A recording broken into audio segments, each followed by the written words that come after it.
Okay, let's try that again. Filippo and Jason, you're below me. Can you see and hear me? We can't see you, but we can hear you. Cannot see me. I can see you. Never mind, never mind. I was looking at the wrong camera. We can't see you. Oh, wrong camera. Today, Professor. Let's No, see. because your chair from this morning's exam is also one of the cameras. So I was looking at that one instead. Let's see if I can stop that. There. Wow, I'm on multiple times. All right.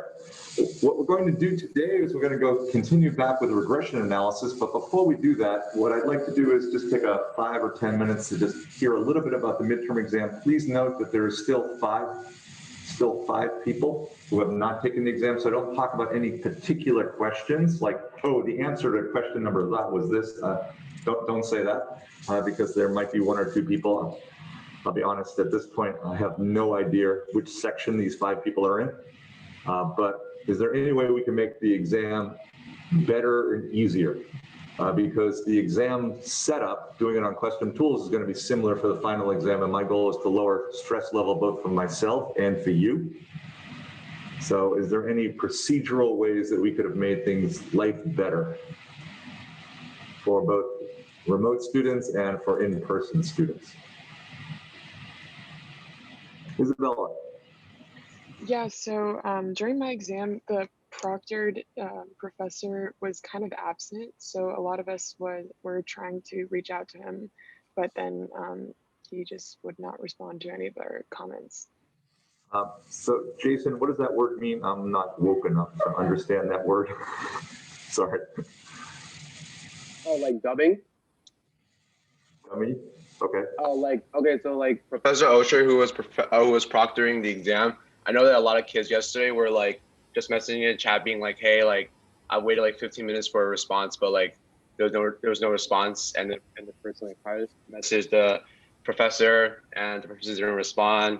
He said in the main chat, and so I also probably messaged him like during the end of the exam, just say like, hey, like I'm done with the exam, may I leave? And he didn't respond for like a couple minutes.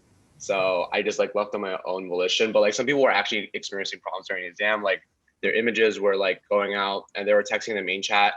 And it eventually affected the other examinees because we were all taking the exam at the same time. And because he wasn't responding in a timely manner, everyone was kind of like in the beginning, there's like some people talking like to everyone in the Zoom call, which kind of like threw me off guard because like I'm just doing the exam and someone was like, hey, Professor Osher, like this thing is not working. And then I'm like, oh, what the heck is like what is going on? So that would have helped if he was being more responsive to students. So that was an issue. Let me just, for this section, be very clear. Unfortunately, I was teaching a class last night, but during the final exam, my schedule was clear. I am here for the final, so I will proctor your final exam sections. Professor Osher will not be proctoring your section.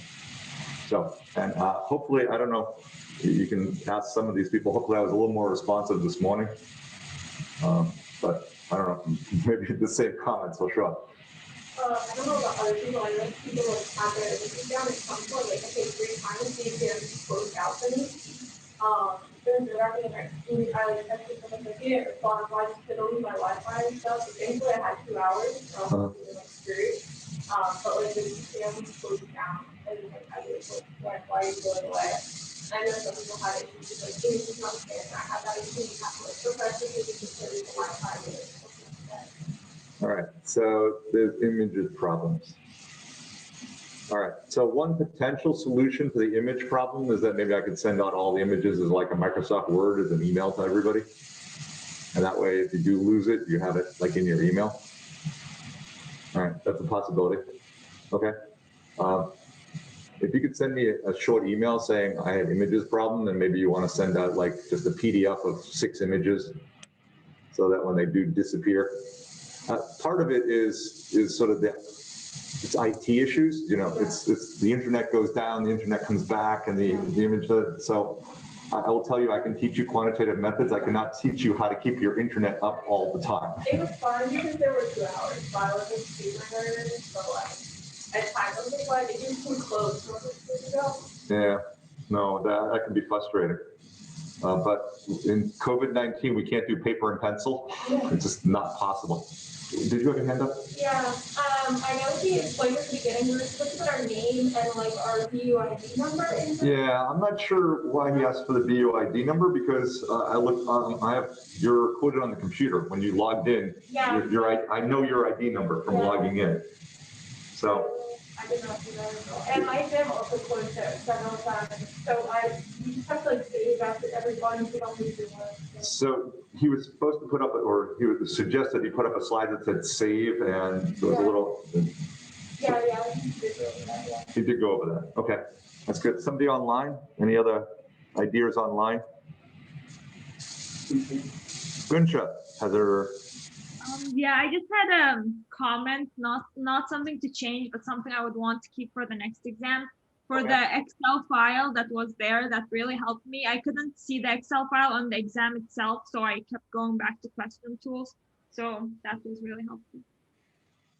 Okay, so hopefully it was in multiple places. Did anyone see the Excel file in the exam itself? Sometimes, so we have sometimes. I love IT issues. All right. So without talking about specific exam questions, hopefully my goal was to tell you what the exam was like. Did I give you sort of a pretty good idea? Or did you feel, whether you could answer questions or not, did you feel, oh, this is something, he had talked about? It wasn't like, what the heck is going on here?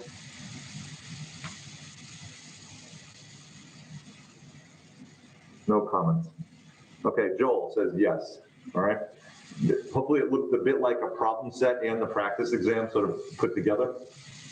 That was the goal when I made it. Okay. Any other ways I could make life easier for you and hopefully for me for the final exam?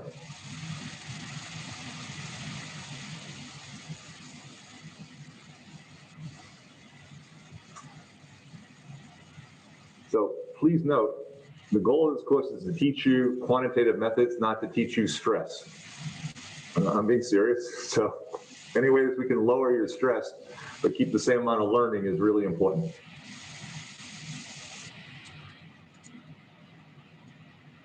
Okay, I don't know exactly when the exam will be done. My guess is we'll be done grading probably Sunday, maybe earlier. It really depends on schedule and when everybody finally finishes taking the exam. One of the great joys of Learn From Anywhere is it's test from anywhere. And we have people in all kinds of strange time zones and strange situations. So the exams are still slowly coming in. And I can, but it's really hard to start grading the exam until all the exams are finished. And that won't be for hopefully probably won't be for another 24 hours. Anything else about the exam before we jump to today's lecture? You okay in chat? Okay. Actually, question from Elizabeth. If you curve down. I never curve down. My goal is to make sure all of you look like geniuses, so all of you get the best jobs in the world, and all of you give huge amounts of donations 20 or 30 years from now to Questrom, so we rename the school your name. Okay? That's the whole goal here. The chemistry department, the physics department, I'm sorry for using specific departments, they like curving down. Ugh, that's terrible.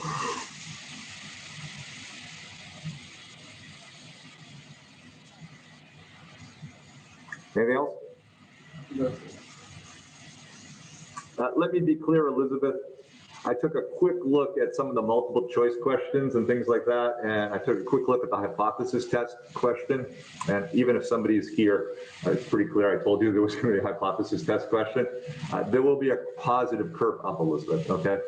There will not be a negative curve down. I don't know how big a positive curve there will be.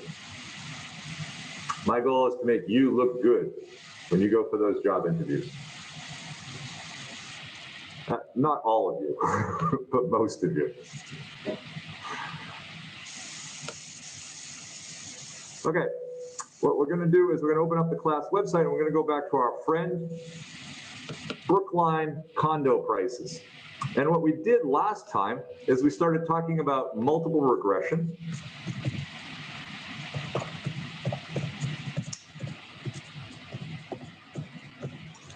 So I'm going to share my screen as soon as I log in.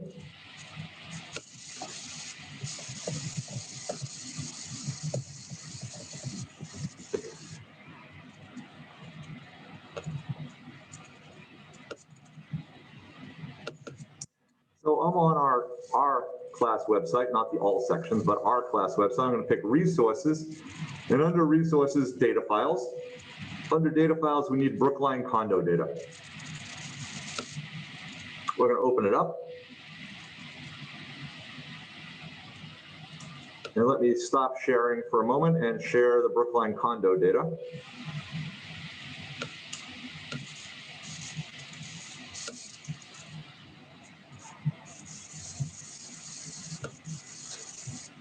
Share screen.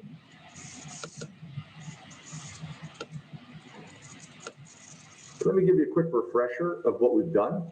Step number one. What we did is we tried to figure out Brookline condo data using individual regressions. In particular, we've done 3 regressions. First, on Beacon Street. Second, size.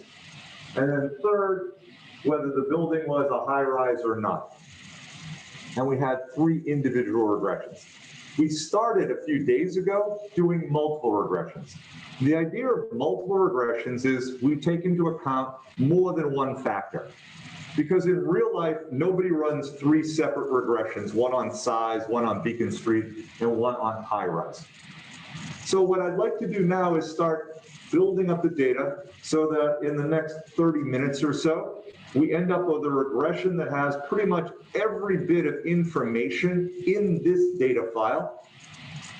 And then we run a regression and can explain that data. So we're going to run a regression that explains sale price as a function of everything in the data file. Does that make sense? So let's real quickly run a very simple regression. And the simple regression I want to do first is I want to see how much can we explain using just these factors from elevators over to garage parking. So step one, we're going to use all the data that are available to us without starting to create if statements. That's step one. Step two, we're going to start adding some if statements in these columns, like on Beacon Street or high rise. And then step three, we're going to rerun the model using the variables that are statistically significant. So that's the 3 things we're going to try and do in the next 30 minutes. And then I'm going to ask you along the way, why are some of these variables bizarre? Or as we pronounce here in Boston, bizarre, okay? Why are some of them have really strange things than what you expect? So what do we expect? We need a little class contribution here. So if we look at Beacon Street, what do we expect? Positive, negative, or uncertain? Somebody out there in Zoom land, positive, negative coefficient, or uncertain when we're trying to explain price. So being on Beacon Street, the very first time we got a negative coefficient, the second time we got a positive coefficient. And what do you think is going to happen once we add lots of variables to the model? Do you think on Beacon Street it'll be positive, negative, or uncertain? And by the way, there's no right or wrong answer. You're making a guess. So Iris, go for it. Positive. Positive, okay? So somebody, Iris, in particular, you remember positive, okay? All right, size. Let's take somebody from in class. Do you think the coefficient on size is going to be positive, negative, or uncertain? The bigger the place, the blank the size. Go ahead. Hang on, you're Casey. Kenzie. Drat. I'm getting closer, all right? I got the first 2 letters right, okay? Kenzie thinks it's positive. Bigger places, more expensive. Iris thinks on Beacon Street, being right, looking at the T, the green line, makes it more expensive.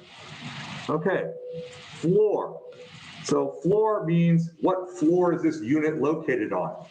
So it could be the first, so the top one is 4, that means it's on the 4th floor. The next one is 1, it's on the 1st floor. The 4th one is 2 on the 2nd floor. So let's take, you're next. And tell me, who are you? Because it's a little hard to tell behind the mat. You're Kira? Yeah. Hi, Kira. So on Fridays, you sit way over there on the side? Yeah. Yeah. Hi, Kira. Hello. Okay, Kira. Floor. I say negative. Floor, Kira thinks it's negative. So being on like the 10th floor, Kira says, is going to be cheaper than being on the 1st or 2nd floor. Okay, great. All right, we need somebody online. We're going to create high rise to match up the problem set.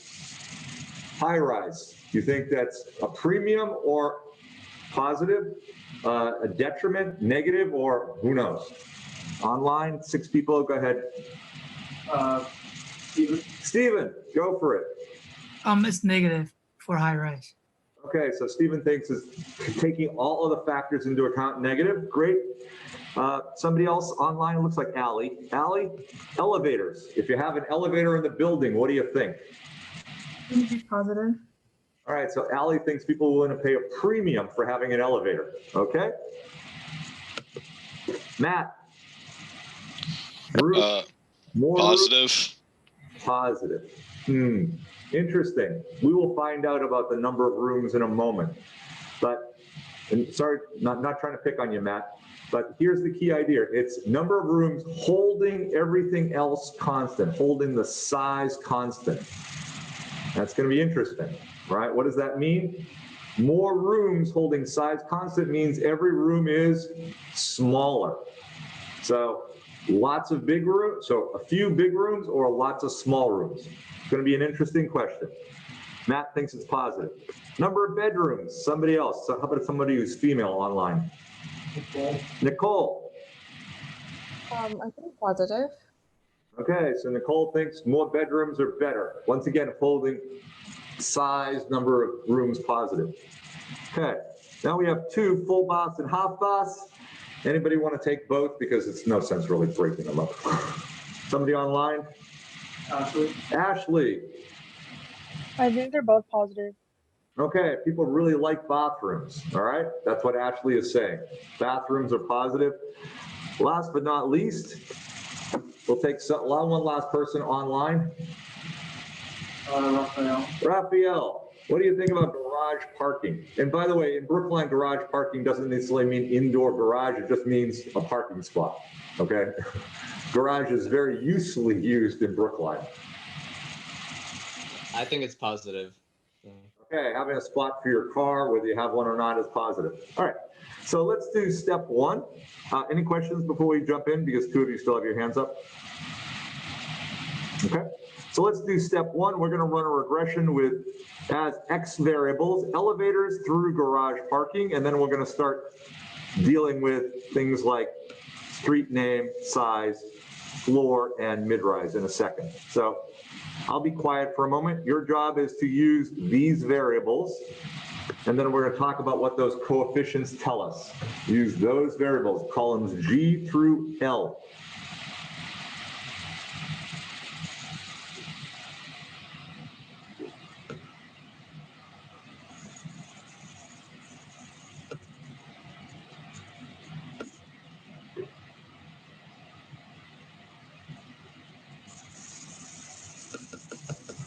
Professor? Go for it. I have a question.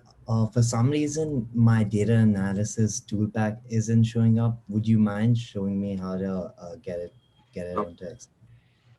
So sometimes the data analysis disappears. Let me say this week at home on my home computer, data analysis disappeared twice. All right. So what you need to do, and I can't tell you on a Mac, but on a PC, you pick File, and then you look for Options. And under Options is Add-ins. So it's Options Add-in. I'm not sure where it is on the Mac. And under Add-ins, there is Excel Add-ins. You pick Go, and it'll have Analysis Toolpack selected. You have to unselect it, pick OK, go back in, reselect it again, and Analysis Toolpack will show up. There's some bug in Microsoft that occasionally drops the Analysis Toolpack after about 2 weeks of use. I'll have a look on it. What it is. Thank you.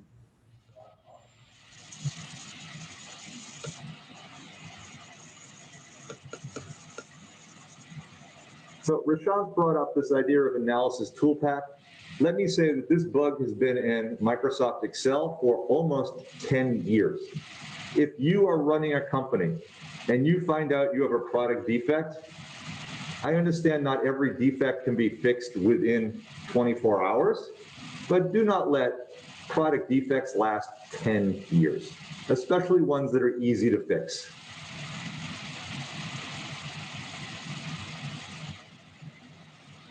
It just makes your company look bad. It makes it look like your company doesn't care about the customer. And let me ask you a quick question. Do we think Microsoft really cares about their customers? No. Kenzie sort of gave me a shrug.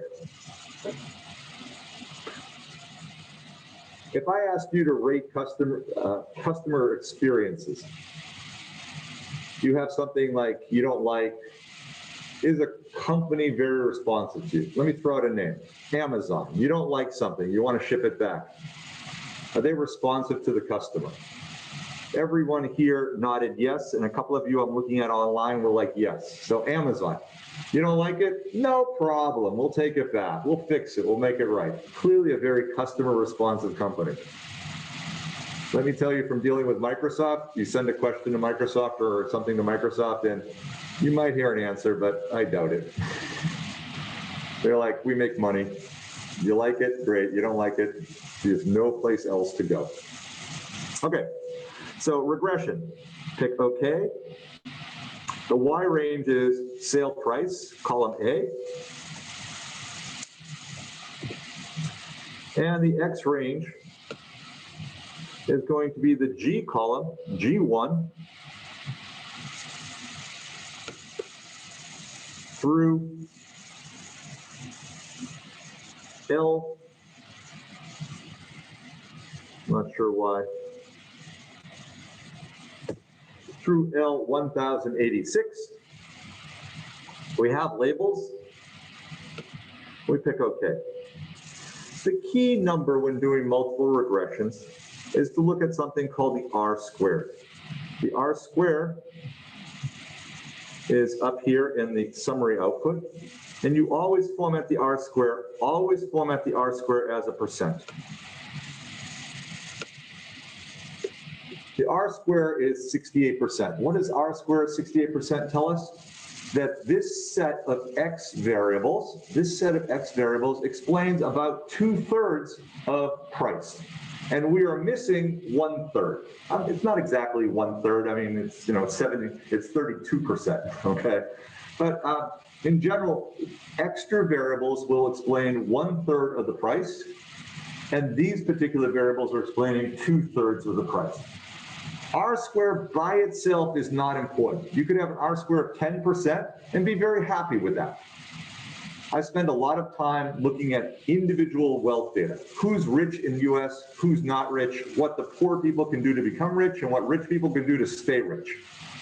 For those of you interested in watching a quick summary of knowing a quick summary of 25 years of research, the simple answer is, when you get married, stay married. Don't get divorced, all right? There's lots of other factors we can talk about, all kind of things, but the number one thing that kills wealth is getting divorced. So be very careful before you say, I do. Because you never want to say, maybe I shouldn't have said I do. So my wealth research, when I started out, I was getting R squares around 10%. I've now bumped it up. I can now get R squares of around 20%, which means I still can't explain about 80% of individual people's wealth, but that's okay. I'm doing quite well compared to other wealth researchers.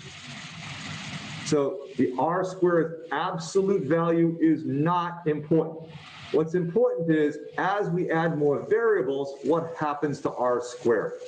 So we're going to add things like Beacon Street, high rise, and number of floors that the unit is located on. What will happen to R squared? So right now we're at 68%.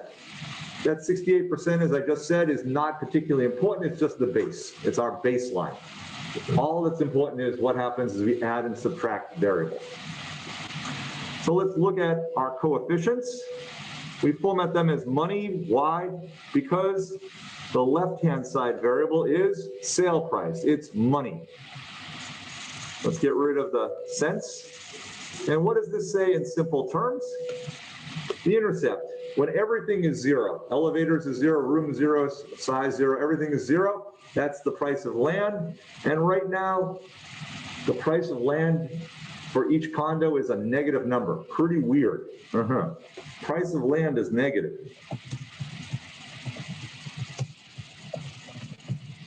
Strange. S-T-R-A-N-G-E. Strange. Okay. Elevators. Having an elevator in the building looks like bad news. Elevator is bad for the price. We'll come back to this in a moment. One possibility why elevators are bad is that elevators are expensive to maintain. You need, I don't know about you, if you ever lived in an elevator building. I once spent a lot of time in an elevator building, and like every 6 weeks, the elevator repairman was there fixing one of the elevators. And elevator repair people, they're very expensive to bring in all the time. So maybe that's it, I don't know. Number of rooms, more rooms, the better. Better, you can spell right. Bedrooms, more bedrooms, the better.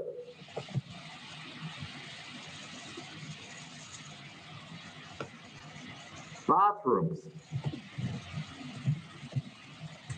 Wow. You have an extra bathroom, adds $160,000, and it's pretty much the same as half baths. So it seems that there's almost no difference in price between a half bath and a full bath. In simple terms, it seems people care about sinks and toilets, they don't care about showers and tubs. Garage parking, oops, I forgot to format that number. Sorry.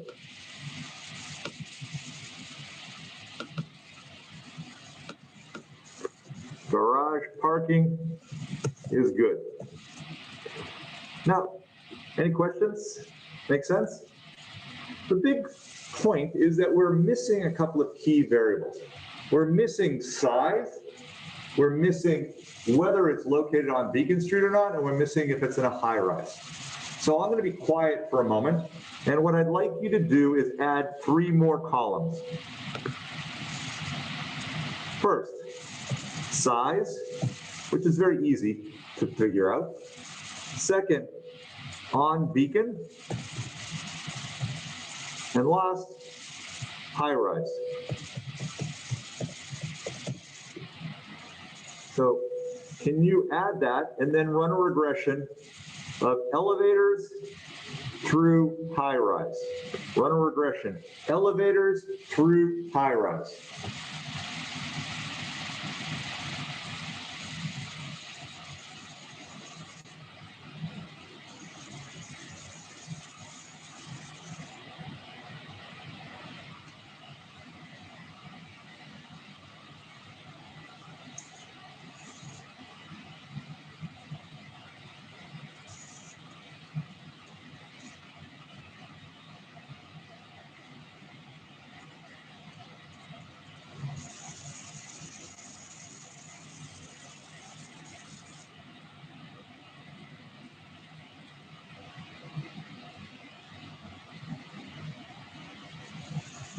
Looks like I forgot base floor. Oops, sorry. Let me just add base floor over here.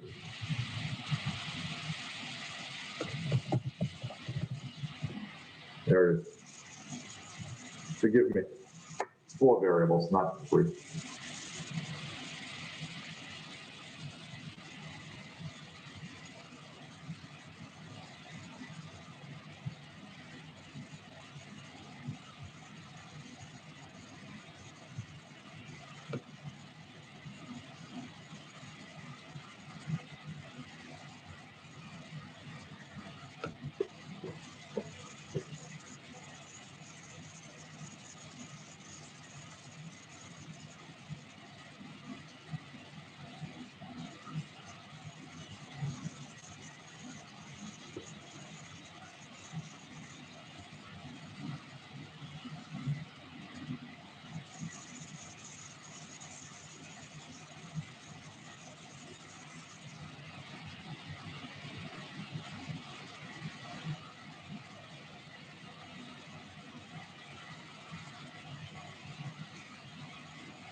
If you finished early, can you come up with some explanations for the coefficients?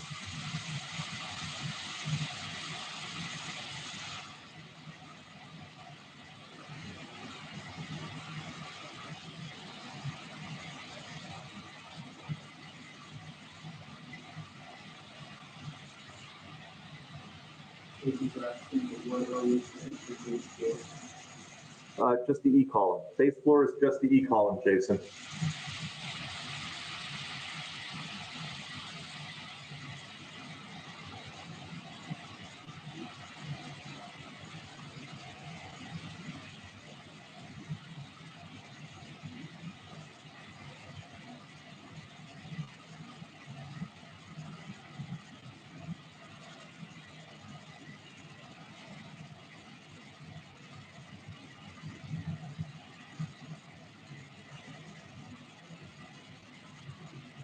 Thanks, Justin.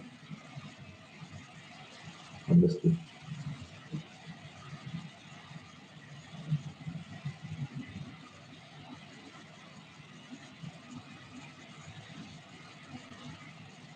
Casey and I had a class on Monday, and we were at 78 chats. It's impossible when the chat numbers start getting that high for you to pay any kind of attention to that. So this person in the front row was like, I got another question. Another question, and then I'll start. Go ahead. Just to basically understand the intercept of the negative intercept. Yes, I got a negative intercept this morning when I did this problem. So yeah, just like understanding what that means. I'll talk about it in 30 seconds. Well, maybe a little longer. It's going to take me a little longer to bring up the regression result. So keep going if you already understand, and you still need a little more time. So for size, it's equal to D2. So this is just going to copy the size column over. The base floor is equal to E2. So I'm just copying those data over. On Beacon Street, we can do an equal if statement. Equal if, left parenthesis, if street name C2 is equal to double quote Beacon Street, close double quote, comma, put out a 1, it's a true, otherwise put out a 0, put out a false, close parenthesis. And then high rise is the same kind of thing, and it's equal to if, left parenthesis, F2 is equal to double quote HIGH dash RISE, close quote, comma, put out a 1, otherwise put out a 0. And if I copy this down by double clicking in the bottom corner, I should see high rise in a couple of places. So I'm expecting a high rise in row 8, and I got it. I'm expecting another high rise in row 11 and 12. So the high rise looks pretty good. The on Beacon, I'm expecting in row 11 and 16. That's good. And let's check 16. So it looks like I did everything properly. So now what I want to do is I want to run a regression. Data analysis, regression. The X range is okay. Sorry, the Y range is okay. It's the sales price, but the X range needs to be fixed.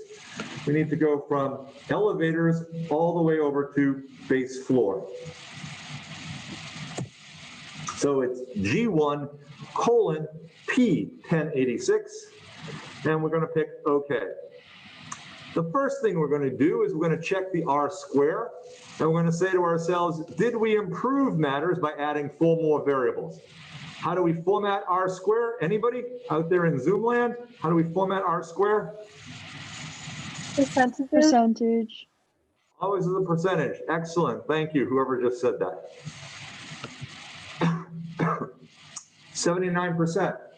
79. What was the old number? Anyone remember? 68. So we improved it by 11 percentage points. Not bad. I spent 20 years of my life trying to improve my regressions by 11 percentage points, and we just did it in 4 minutes. Wow, I'm jealous. Step number 2, let's look at some of the coefficients and then look at the t-statistics or standard errors, your call, whichever one you like. We format the coefficients as money without cents. We don't need the pennies. And let's look at the t-stats.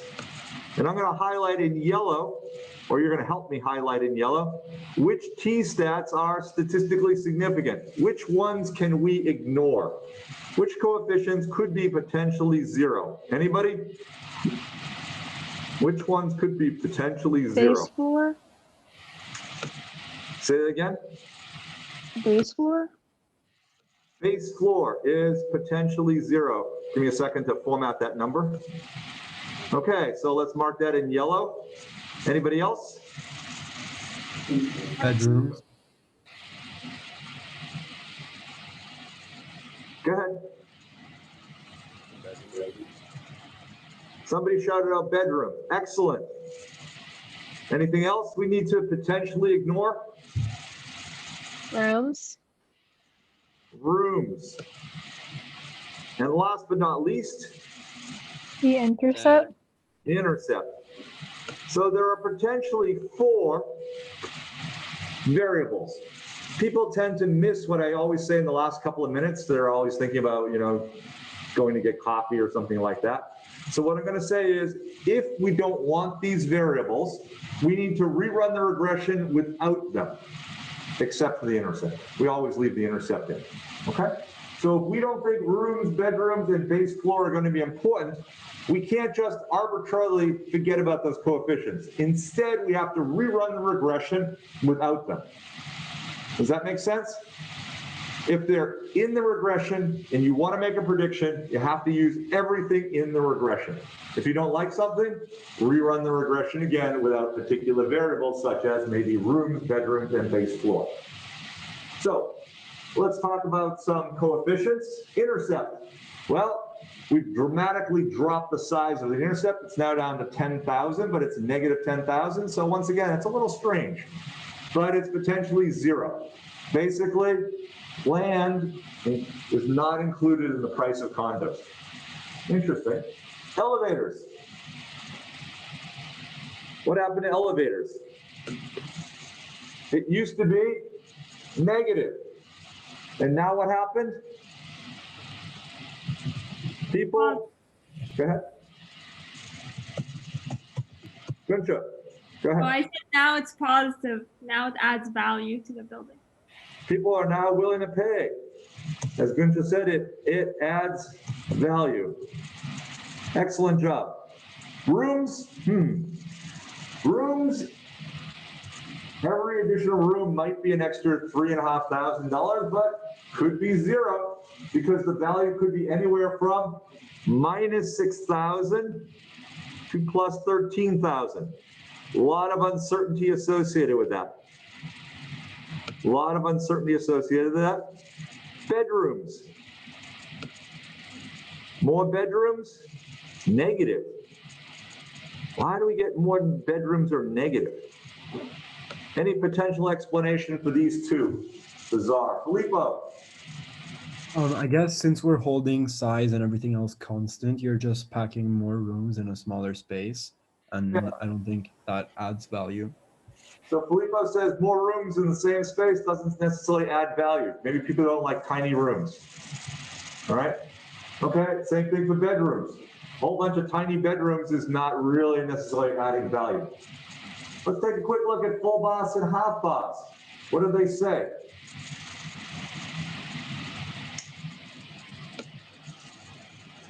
People like bathrooms. Now, this is some knowledge I don't expect any of you to know, but in Brookline, if you want to add a bathroom or renovate a bathroom, the cost is about $45,000 right now. I know because my bathroom is about to die and a bunch of contractors have come in and looked and said, it's going to cost you about this. Does it make financial sense for me to pay $45,000 to have another bathroom added to my house? Filippo's nodding yes. Go ahead, tell us a little why.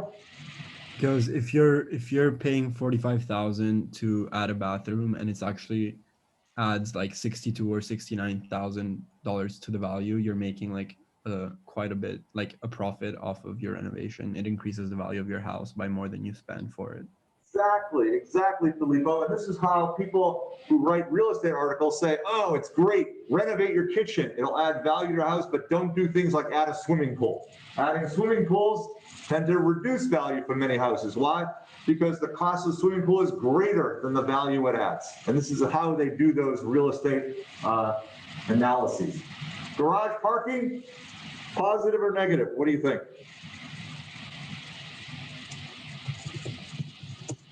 People will pay about $5,000 for a garage spot. Any of you look around for prices of cars in the Boston area? What's interesting about $35,000? I'll tell you, it costs more to buy a garage spot than it does to pay for the car itself. No, very interesting. And if you go even closer to Boston, Back Bay, Beacon Hill, it can cost you like 3 times for the garage spot as what the car is going to cost you. Really interesting. Size, we had a number a couple of days ago, weeks ago, in the $400 range. After taking into account a lot of amenities, we're down to the $300 range. But still, every time you increase the size of the apartment by about 1 square foot, it's an extra $300. On Beacon Street, do people like living on Beacon Street? Are they willing to pay a premium? They do. Definitely. People love living on Beacon Street. They want to pay an extra $60,000. Do people want to live in high-rise buildings, or do they want to live in little brownstones?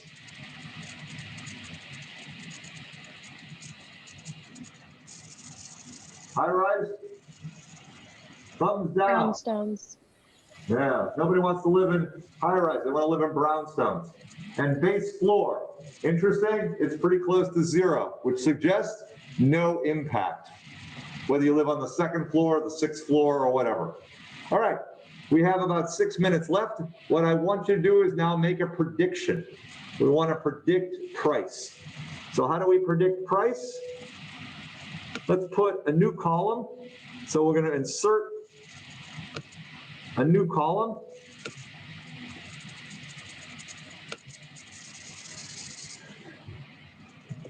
We'll type the values here. That's just a label. And we always type a number 1 for the intercept. Always type a 1 for the intercept, because we're going to use a sum product function. And the sum product function, if we don't have a 1, ignores the intercept. So I need somebody who's very shy. I'm going to ask you some really simple questions, softball questions, really simple. So somebody who's shy, stick your hand up so Rithvik can call on you. Kate, does this building have an elevator? Yes or no? Doesn't matter what you say. Just pick a yes or a no, just randomly. Flip a coin. Yes. Yes. So we'll type a 1 there. Pick a number, Kate, between 2 rooms and 12 rooms. 7. 7. So Kate's building has an elevator. It's a 7-bedroom apartment, 7-room apartment. How many bedrooms, Kate? Has to be a number less than 7. 4, is that what you said? 4? Okay, 4. How many full baths and how many half baths? I heard 2 for the first one. What was the second number? 0. 0. 2 full bathrooms. Does it have a garage spot? Yes or no? Doesn't matter what you say. Yes. Yes. Size. We'll call it 1,200 square feet. Is it on Beacon? Yes or no? Yes. Yes, it's on Beacon. Is it in a big, tall building, or is it in a little, short building? Yes. What'd she say? Yes. Time. Short? 0. And what floor is it on? A number between, since it's short, a number between 1 and 4. 3. Thank you, Kate. Rithvik, please give her 100% contribution today. Excellent job. Please pat yourselves on the back. Okay, so we need to make a prediction. prediction. And what is our prediction for the price of this? Equal to sum product equals sum product. And now we need to give sum product 2 columns. The first column is the values, the second column is the coefficients. By the way, sum product doesn't care. It could be coefficients first and the value second. It's just not important. Just like correlation. A17 colon A27. So first column is the values. And we put a comma. And the second column is C17 colon C27. Notice both columns are now highlighted. I end with a closed parenthesis. I hit carriage return. I format this. And Kate's lovely apartment that she's been thinking about, our best guess is $621,000. Now, Kate comes in and says, JZ, man, I really thought it had 2 full bathrooms, but you didn't hear me well over the internet. I wanted an extra half bath. So what do? We just put a 1 instead of a 0 for bathrooms, and bingo. Our best guess is this is $691,000. Whoa. But most importantly, never tell anybody a single number. Always give them a range. And what is the range? Lower and upper. We take our prediction, which is equal to B29, and we add and subtract minus 2 times the standard error. Where's the standard error? It's up there in C7. It's up in C7. So we take our prediction, we subtract 2 times C7. We add, take our prediction, B29, and add 2 times C7. Format them nicely. And what do we get? We get the upper and lower bounds. Our best guess, Kate, is her apartment costs $691,000, could cost as low as $450 or as high as $932,000, almost $1 million. Because what are we missing? We're missing things like fit and finish. Is the kitchen marble, or is it from the 1950s? Is that elevator building high speed or not? Is the garage parking underground and heated, or is it just out sort of in the backyard? We're missing a number of factors. So at this point, it's 30 seconds over. I'm sorry. Thank you very much. I look forward to seeing you on Friday, but most of you at this point should feel, wow, I know what Zillow's doing. I can do the same thing. I'm a Zillow expert. Thank you. Have a great day. Thank you, Professor, I have a Professor. question. Sure. When I do the